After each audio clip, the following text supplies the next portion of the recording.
Hi everyone, it's Nicole. Welcome back to my channel and another card making video tutorial with a STAMPtember exclusive limited edition, or in this case, editions. Today we are focusing on Clearly Besotted and Memory Box Co. There are two collaborations today. These are limited edition exclusives.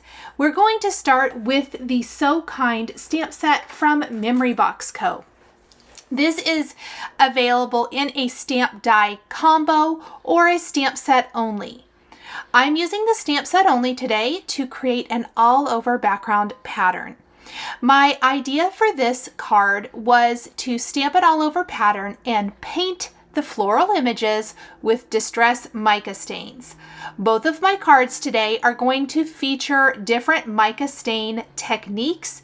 Even though the cards are completely different in looks, in season, all of the things, they both feature mica stain ideas, which I think is a really fun concept. So if you have been loving the look of mica stains and you want more ideas, stay tuned and see what I'm going to create today. This is a 4 1/4 by 5.5 inch panel of chestnut cardstock, and I went ahead and took the 3 floral images included in the stamp set and I've stamped them on my paper with an embossing ink, and we will sprinkle on some antique gold embossing powder. Now, what I want to mention about this is even though the stamp sets I am sharing during STAMPtember for the limited edition exclusives are limited, meaning once they're gone, you can incorporate these ideas and techniques with other stamp sets that you have in your stash. So look at what kind of floral stamp sets that you may already own and what could you create something similar with. Now, what I wanted to really showcase with my card today was using the mica stains on a dark cardstock and how beautifully the color shows up. So it's an embossed resist type of effect. It is going to take a little bit of work to fill the background, and I have a tip for this technique. What I would suggest is starting in one corner or one side and building up and out, if that makes sense, or down and out, however you like to do that, filling in all of the areas. You don't want to stamp some at the top and some at the bottom and then try to fill in with those stamp sets when they maybe don't fit. The other tip is that you want some of the design, in this case flowers, to hang off the edge of the cardstock panel. What we're looking for is to create an all-over background that gives the illusion of a pattern paper background or just an all-over design.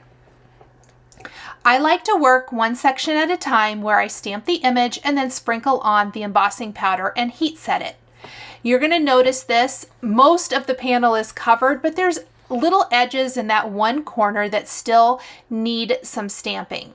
The other thing to note is that I went pretty heavy with the powder tool from Simon Says Stamp all over the background, and that was intentional. The reason I did this was I want to make sure that those stray embossing powder flakes don't stick to my background. I want my background to be a beautiful, dark, rich chocolate brown. Other ideas for beautiful dark backgrounds that I particularly love: dark greens, navy blues, and dark rich grays. I think this technique looks so amazing with this. Several years ago, I did lots and lots of cards using metallic watercolors with this very similar effect. I just wanted to show how you can paint with the mica stains for this card, but if you already have those kinds of metallic watercolors, you could achieve something very similar.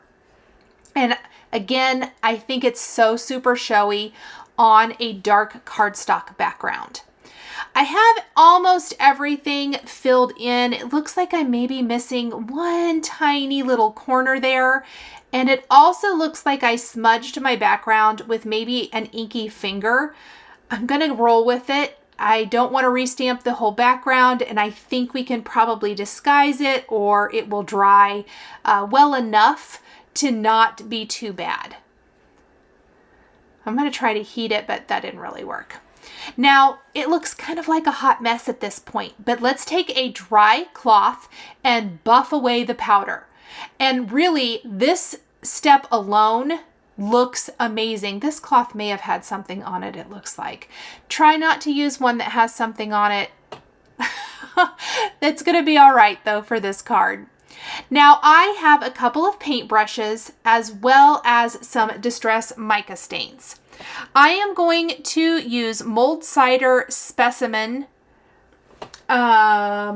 Crackling Campfire. Is that? No, Flickering Candle. That's a different name. Oh, you guys, all of the names, and Crooked Broomstick. But we're painting with the Mulled Cider first. I decided to use an acrylic block as my paint palette, so I made sure that the Distress Mica stain was really well shook up, and then I put a little bit on my acrylic block. I also dropped some on my mat, which I need to wipe up in a little bit. I want to go ahead and kind of just let's get our palette going. This is some Specimen, which is going to be our green.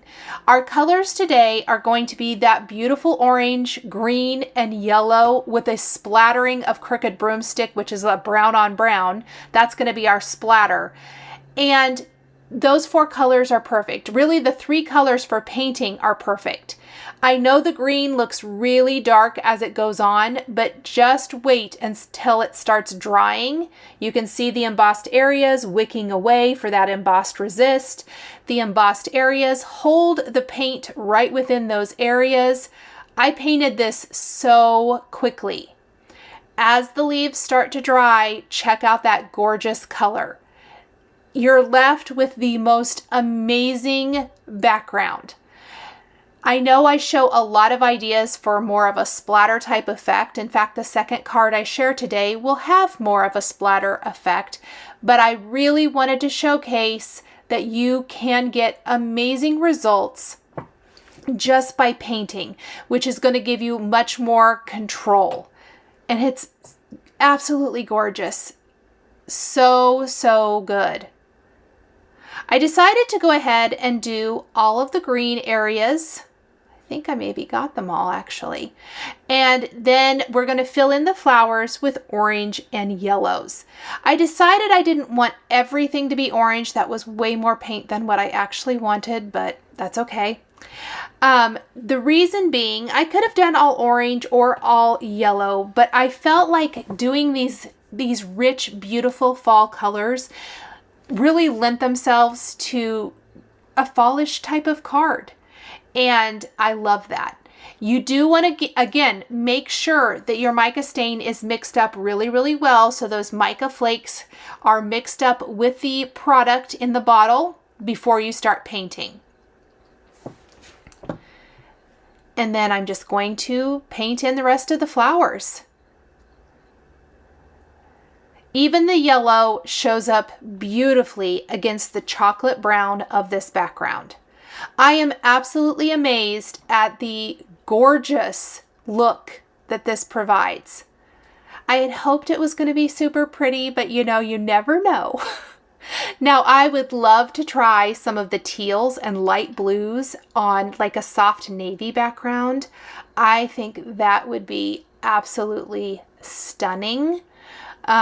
So try all of your favorite color combinations. You could even do multiple colors. You don't have to stick just like maybe to a tone on tone or anything like that. You could do all kinds of colors, and you could even do this on a lighter color cardstock for the colors to be maybe a little more vibrant, although I think they're pretty vibrant here, but maybe a little less muted. Once we have all of our petals, I'm going to go and clean up my paintbrushes and my paint palette.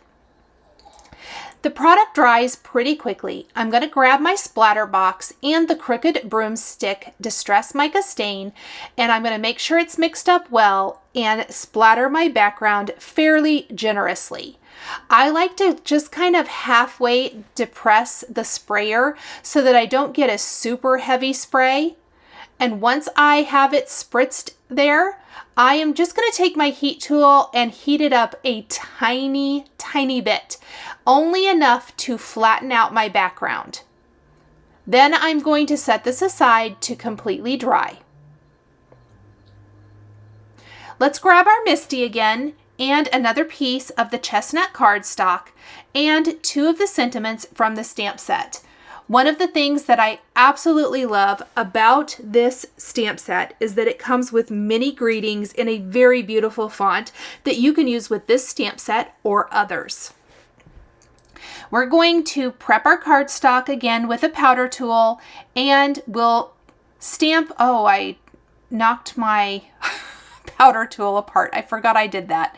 So I need to kind of wipe away some of that extra powder. That's a lot more powder than you need. That's just because I accidentally took apart my powder tool.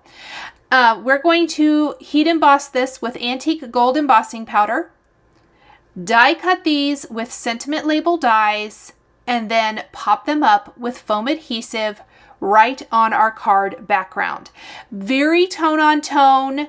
We're not going to trim our background down because I don't want a white border. I don't have white anywhere else on this card. So I want to very much keep like on brand with the darker, richer colors, very fall feeling. Again, buff away any of that excess powder. We do not want any of that kind of muting or making it look like an erased chalkboard at all. Now, I will admit I die cut Oh Happy Day with the wrong size sentiment label die, and I ended up having to restamp and re-die cut it. This is a little too small for that particular sentiment. I used the next size up and it worked much better, but I did use this size sentiment label for the You Inspire Me sentiment. Sometimes that happens. Luckily, I had left my sentiments in the Misty and I was able to go right back to it and die cut, or stamp, emboss, and die cut again. You can trim out your sentiments with your paper trimmer if you like, or any kind of shaped die. I have mentioned many times the sentiment labels are my absolute favorite. I don't even put them away. I keep them on a magnet right at my desk. I have a little shelf underneath my desk, and they are always handy and right there for when I need them. Now, as our crooked broomstick dries on the background, you can see that the splatters just add so much dimension to the flowers, to the open spaces in the background. I love this. An additional idea that I thought about but opted not to do today is, you guys know I love a good text background over stamping, stenciling, all of the things. I think this background would look amazing with a kind of light text stamping all over the background. Probably not with these greetings. I would do a large die cut greeting on top with a maybe bolder sentiment strip that doesn't blend into the background quite as much, but I wanted to throw that idea out there in case anyone wants to try something similar. Next, I am taking the new confetti mixes from Pretty Pink Posh. This is from their September release. I'm taking 3 of the colors. I'm placing them in the triangle trays from Simon Says Stamp. These are my favorite for spilling out my embellishments. Makes it easy to pick them up. There's an AirPod. And I am going to put little dabs of glue all over my background, pick up the flat little confetti sequin pieces with my embellishment wand and pop them in place all over in those quote-unquote open areas in the background. And by open areas, I mean where there isn't a stamped flower. There might be some splatter there, but there isn't going to be a flower.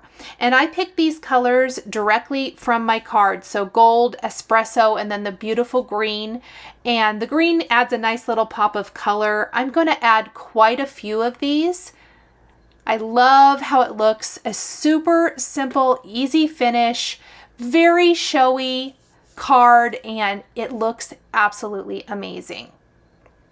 Now, when I'm finished with this, I am going to glue the entire panel to a white top fold card base to finish off the design. And that is it. So for the first card, we painted with distress mica stains as well as splatter. And I hope this inspires you to try something similar. For our second card, we're going to move on to the Clearly Besotted set, Merry Mix and Match Gnomes. For this, I've got a 4 1/4 by 5 1/2 inch background, and we're going to take some blue distress mica stain, and this time we're going to use Snow Flurries. We're going to mix it up really well, and we're really going to cover the majority of our background with this color. We are creating another background just like we did for the first card, but with a completely different look and using a different technique. I love some of the bigger splatters in the background, and I also like some of the white showing through to give it that snowy, frosty feel. To keep my paper from rolling up, I am going to heat this just until it starts to flatten. You don't want to overheat it because that's when the paper starts to curl back up the other way. But I do need it flat before we move on to the next step of building our mica stain background. I've got this Snowflakes layering stencils from Pretty Pink Posh here, and we are going to use 2 more shades of blue as well as a gray to create the beautiful snowy background. So I started with the Juniper Berry Distress Mica Stain ink with one of the stencils. And then I'm going to heat it a little bit, and we're going to take our next stencil, and I think I'll go ahead and go with the larger sized snowflake here. I needed to see which direction it went so I had it lined up correctly, because this is a layering stencil set, and this time we're going to use Frozen Fog for these big snowflakes. So they're a little more muted and they have that silverish sheen to them. So again, 4 colors of Distress Mica Stain on this card as well. 1 all over background and then 3 for the snowflakes. Oh my gosh, you guys, how amazing does that look? This could be done with any layering stamp set. Next, I have my last color, which is Frosted Juniper. So the first darker color, Juniper Berry, that's a this year color, and I believe Frosted Juniper is a 2022 color. Frozen Fog is also a color from this year.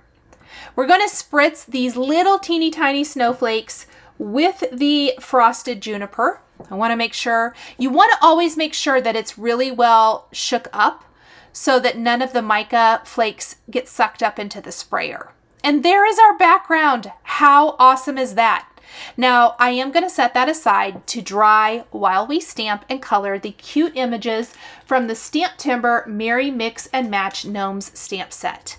This is a great opportunity to remind you all that if you're interested in either the Clearly Besotted or Memory Box limited edition exclusives, now would be a fantastic time to pause the video, scroll down to the description box, grab the link, and purchase the sets that you're interested in, because these are limited edition, and once they're gone, they are gone. I am stamping the images from the Merry Mix and Match Gnomes on some Neenah 110-pound weight smooth white cardstock. I'm going to color in my images with Olo markers. And I didn't like the first color I picked. So I'm going to swap it out for another. I love the build a tree and the cute little gnomes here. We're going to build a scene that we can pop onto our snowflake background. By using all 3 pieces from the tree and a tree stump and a couple of extra gnomes, this should be enough to fill in our background. I will be trimming down the background to 4 by 5 1/4 once I get to building it, just to kind of help make the background a little bit smaller, I guess, and frame it up a little bit. I found it easiest to color in the largest surface area first. In this case, I'm coloring in the tree. Now I do want to talk a little bit about die cutting and how my die cutting may not look like yours if you buy the stamp die combo. At the time of filming my video, I did not have the coordinating dies for this stamp set. So instead I used the Brother Scan and Cut to die cut my images. It does a pretty good impersonation of dies, but not exact. So if you get your dies at home and you think it looks a little different, I just wanted to have full disclosure that that would be why. Once I've laid down my light color, I'm going to go in with my dark color and add some shading. And then I will blend back out with the lighter color marker.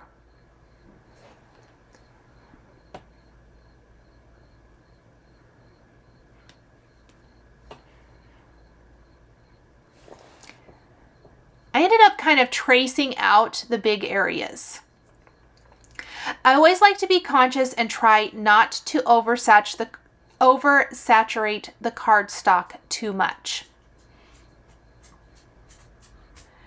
I found it helpful to try to color everything that was a certain color at one time. You'll notice I did all of the green, then I will move on to the red, which will be for the poinsettias, the peppermints, and some other areas on the card. It doesn't always work out perfectly, but I do find it helpful and it keeps me kind of on track. I am using Olo alcohol ink markers. If you're interested in learning more about Olo, I will have a link to a video I did with my friend Lori Craig, who works for Olo Marker, down in the description, as well as up on the screen. So please click that information in the upper right corner if you would like to learn all about Olo markers. I also have a link down in the description below if you're interested in starting your Olo marker collection or adding to it. The colors I'm using, I've listed down below as well in color groups, mostly in the greens, reds, pinks, etc. Or I put face colors or beards together as well to make it easy so that if you want to go back and reference color combinations at any time, you can. So it's found down in the description, or you can find it linked on my blog.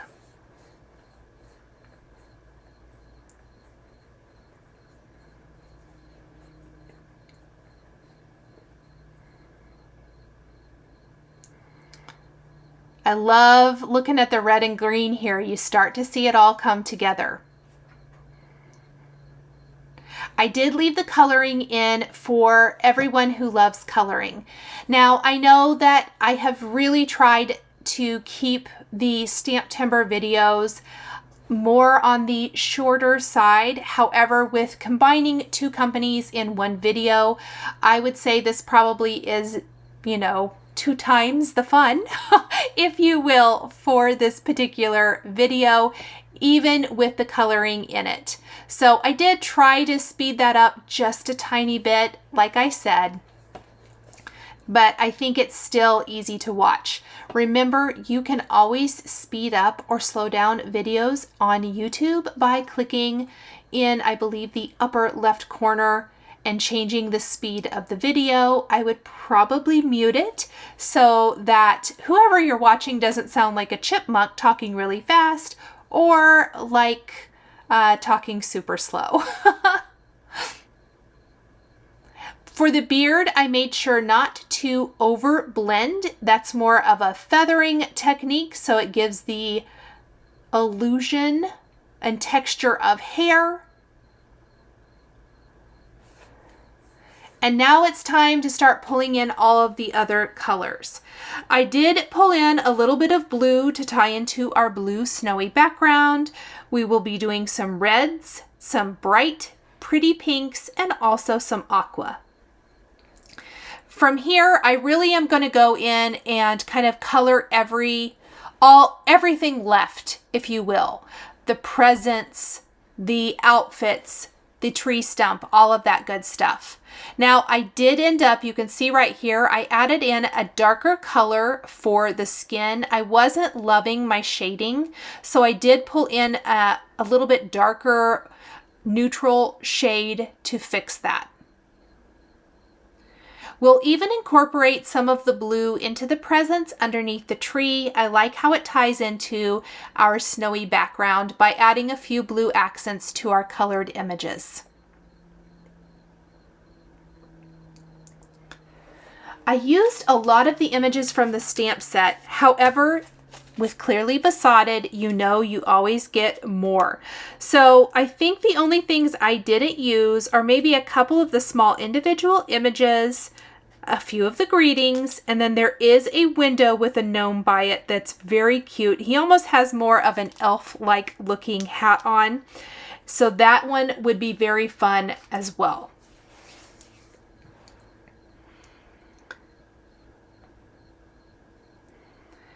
I will say, I know I mentioned I used the Brother Scan and Cut to cut these. It cut these beautifully, I thought, and very easily. I did not have to make up a ton of extra, I didn't have to do a lot of extra steps. It just cut them out really, really nicely.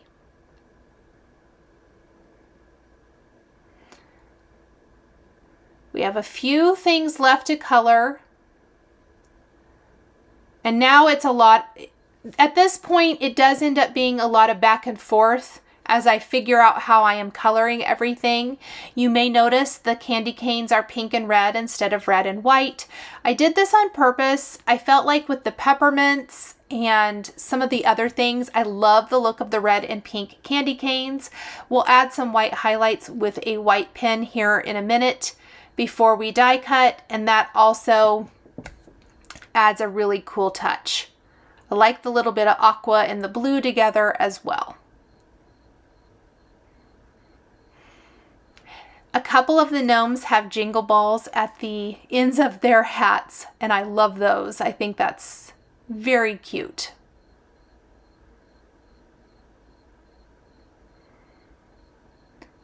Ornaments on the tree, we're going to fill in with some blues, some pinks, red, I think, aqua.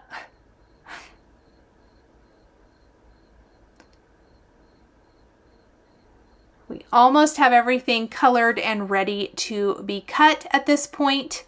It's come together so cute. I cannot wait to put it all together and finish up this fun design. Now, obviously the coloring does take a little bit of time, so it does allow the background plenty of time to air dry, which is going to be great because I do want to stamp and emboss my sentiment on my background. And I tested my background before doing that by just putting some embossing powder right on the background to see if it stuck before I stamped anything. And this is a good rule of thumb if you are ever wanting to make sure your background is dry enough and that your embossing powder won't stick to your ink. Lots of little white highlights. This really brings the images to life. A black jelly roll pen for the eyes of our gnomes. And then off camera, I am going to hook up my Brother Scan and Cut, cut out our images, and I'm back. Let's trim our background down to 4 by 5 1/4.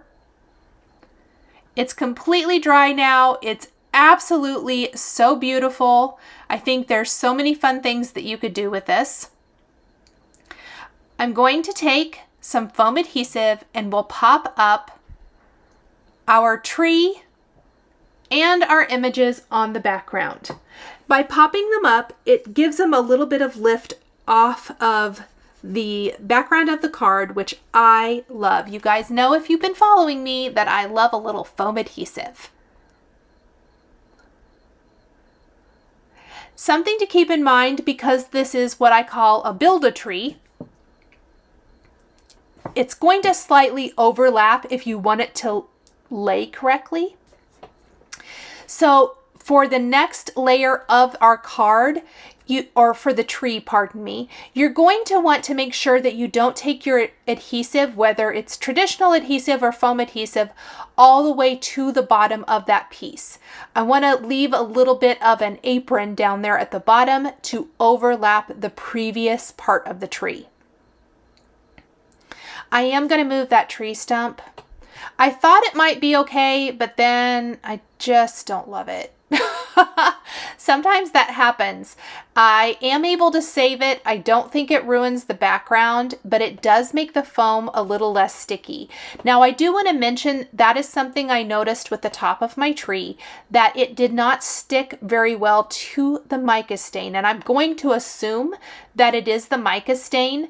I ended up putting just a little bit of liquid glue under the foam. I didn't replace it, and I glued it down and it stayed just fine. Same thing for the tree stump. I put some glue since I moved that a little bit, and it's going to hide where it was previously when I put my gnome on top.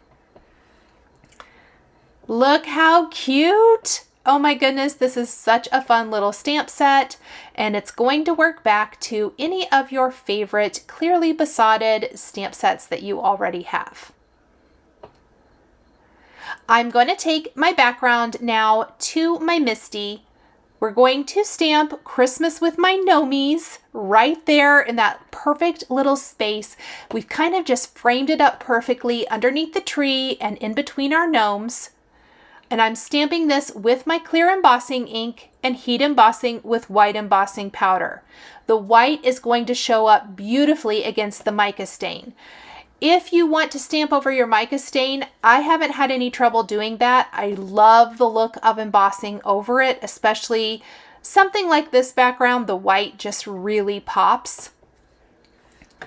And then we're going to glue this panel down to a white top fold card base, which is going to frame it up. And of course, we need to finish it with a little something fun, a little embellishment. And I don't know about you guys, but I love the vanilla sugar snowflakes from Trinity Stamps.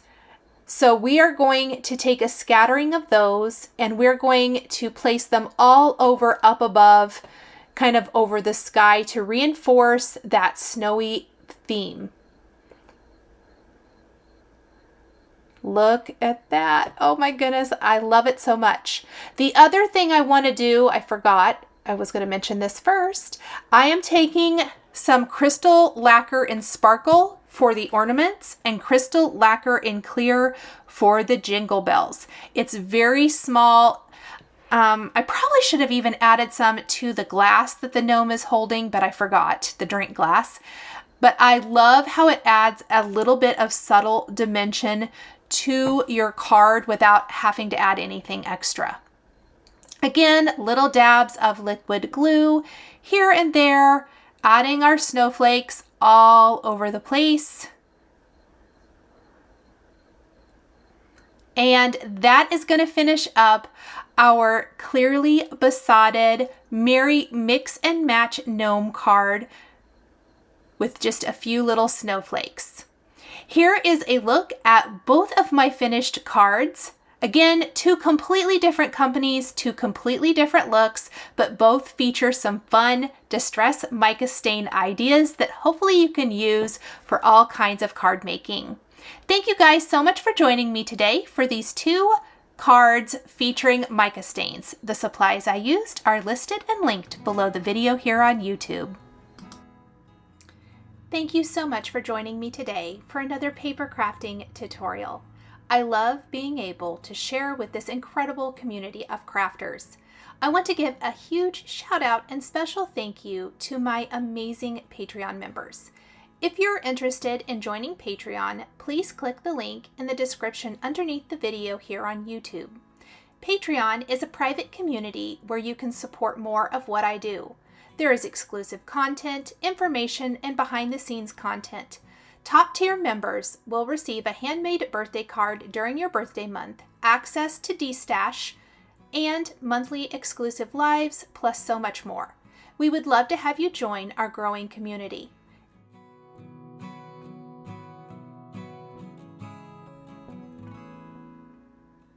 If you enjoyed this video, please subscribe to my channel, hit that like button, and don't forget to click the notification bell to always be notified when there is a new video or I go live. Thank you again for watching, and I'll see you again next time.